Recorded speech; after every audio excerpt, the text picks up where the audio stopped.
Chapter 9, The Tyrant, April 14th, 4:41 a.m. The experienced trio of crooks, who have successfully executed this type of heist multiple times before, find themselves running behind schedule. They abandon their futile blame game and sprint towards the exit of the store, each clutching identical cases of unknown contents. Vincent bears the brunt of the weight, struggling to keep up. The most seasoned among them, the first to exit, holds the door open for Vincent and Randy. Go, go, go! Vincent emerges and heads to the inconspicuous getaway car parked discreetly across the street. The vehicle's sleek design and advanced technology blend seamlessly with the other cars, ensuring it does not draw any suspicion from passing police officers. He calls out to the vehicle, his voice resonating with familiarity. In response, the car unlocks and leaves its door ajar. Vincent swiftly tosses his heavy loot inside, hops in, and starts the engine. Meanwhile, Randy, who should have already been entering the car, is only now reaching the store's exit, his path obstructed by the chaotic mess left behind during their earlier rummaging. "Let's go!" The third burglar cannot help but scream in a loud whisper, infused with urgency. Randy breaks free from the store and emerges. His eyes widen as he catches sight of the unmistakable silhouette of the Tyrant soaring above them. Fear grips him like never before, despite completing over 25 heists without being caught. The prospect of encountering the Tyrant for the first time, coupled with his struggle to maintain composure, threatens to overwhelm him. Being the only one with a clear view of the Tyrant, he tracks the movements of the masked figure as he descends towards them. The Tyrant's graceful, balletic motions captivate Randy, leaving him in awe. With only seconds remaining before the descending Tyrant smacks into the pavement, he reveals his signature weapon, the Mawabawa Chorikite, a compact and versatile collapsible bow staff made from an advanced metamaterial. He extends his arm towards the streetlight near the store's entrance. A wire shoots from the weapon, swiftly coiling itself around the street lamp. Using the cable as a pivot, the acrobatic figure swings in a clean arc, effortlessly navigating above it. The Tyrant lands gracefully on the narrow surface where the horizontal pole of the street lamp meets its vertical support pole. With the panache of a seasoned ribbon dancer, he flicks his wrist, retracting the extended section of his bow staff. Like an eagle perched above cornered prey, the Tyrant looms over the burglar still holding the store's door. Slowly, the Tyrant rises, his piercing gaze shifting from one criminal to another. "A man," the Tyrant utters, his thoughts aloud as he locks eyes with the first crook. "A plan," he continues, shifting his gaze to the second. "A means." The thieves watch in tense silence as the leader of their group locks eyes with the Tyrant, his gaze both sinister and devoid of emotion. An end. Despite his fearsome reputation, the Tyrant's 6'3", 195-pound frame could not be more unassuming. However, it is certain elements attached to this seemingly ordinary figure that instill terror in those unfortunate enough to cross his path. The true face of the Tyrant remains unknown to most, but his mask, etched into the memories of countless criminals, is his indelible signature. Clad in a super tough fiber undergarment that absorbs light, his mask, crafted from the same material, conceals his eyes. In Opia, the Tyrant is a figure shrouded in mystery and intrigue, known for his enigmatic nature and absent countenance. His blindness often acts as a canvas upon which others project their fears and uncertainty. The facial cues that humans have relied upon for millennia to access emotions leave them at a loss when confronted by him. Without the ability to read emotions through these expressions, people find themselves grappling with uncertainty and unease. The fear of the unknown, coupled with the inability to gauge the Tyrant's intentions or mood, amplifies their anxiety. In their attempts to understand and make sense of the Tyrant, they often resort to speculation, imagination, and even superstition. Opious criminals, with their belief that the eyes are a window to the soul, find their preconceived notions challenged by the tyrant's existence. It shakes the foundation of their understanding and leaves them grappling with the true nature of his being. A gentle breeze stirs the stillness, carrying with it a hushed anticipation that seems to permeate the surrounding area. The tyrant, sharp and adroit, looks over the scene, capturing every detail, every lingering emotion. He settles on Vincent, trapped within the wreckage of his nightmares. The flickering streetlights cast elongated shadows that dance around the tyrant as if mirroring the uncertainty that hangs in the air. The tension builds between the tyrant and the robbers, their gazes locked in a silent struggle. It is a standoff, but one weighted heavily in the tyrant's favor. He is the strategist, the queen on the chessboard, surveying the pawns before making his move. And finally, a move is made. "Now!" the self-appointed leader commands. Vincent shifts the gears of his getaway car, ejecting from his cramped parking spot.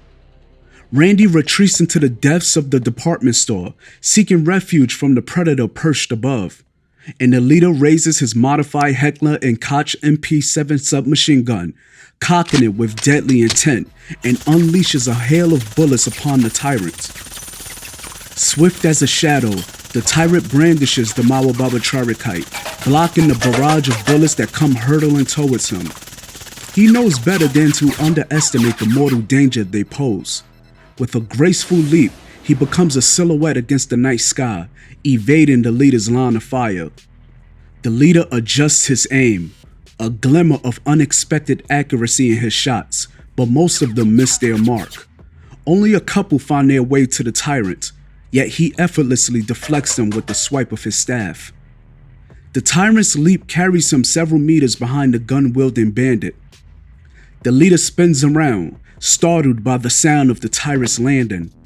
As they stand face to face on the same ground level, the tyrant dashes forward with a terrifying speed that causes the leader to stumble backward, losing his chance to open fire. In that split second, as fear grips the leader and panic guides his movements, his boot finds itself meeting a concealed field of metallic marbles. The ground beneath him shifts and he slips, crashing onto the unforgiving pavement. The tyrant, satisfied with the execution of his plan, takes a purposeful stride towards the fallen criminal, intending to neutralize the threat permanently.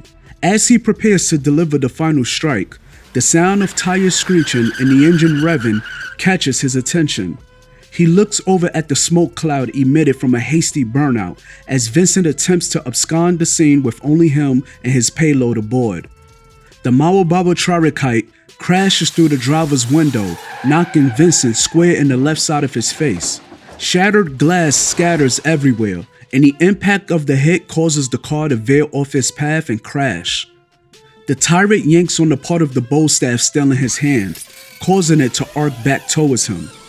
The leader, recumbent on the ground several feet away from him, notices. Looking to capitalize on this moment by putting a round or 50 into his oppressor's spine, the leader lunges at the gun near his fingertips and grabs it.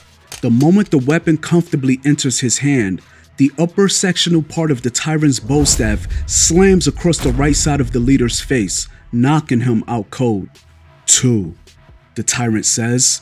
He then hears the engine of the car he thought he immobilized rev. By the time he looks back at it, the vehicle has already made a turn off the streets. A sigh escapes the tyrant, an exasperated breath as his plans veer. In a swift leap, he disappears into the night, his pursuit shifting to the fleeing vehicle. The car speeds down the block, but the tyrant is faster. With a graceful landing on its roof, he reaches through the driver's window, engaging in a fierce struggle with Vincent for control of the vehicle. Their fight rages on, their actions overshadowed by the emergence of a frantic pedestrian from the nearby CVS department store. The pedestrian, accompanied by Randy, raises his voice in distress. "Help me! Help! He's going to kill me!" he cries out. fear etched across his face. Randy follows closely behind, gun raised, delusion still guiding his actions. The Tyrant, momentarily shifting his focus, witnesses the unfolding tragedy.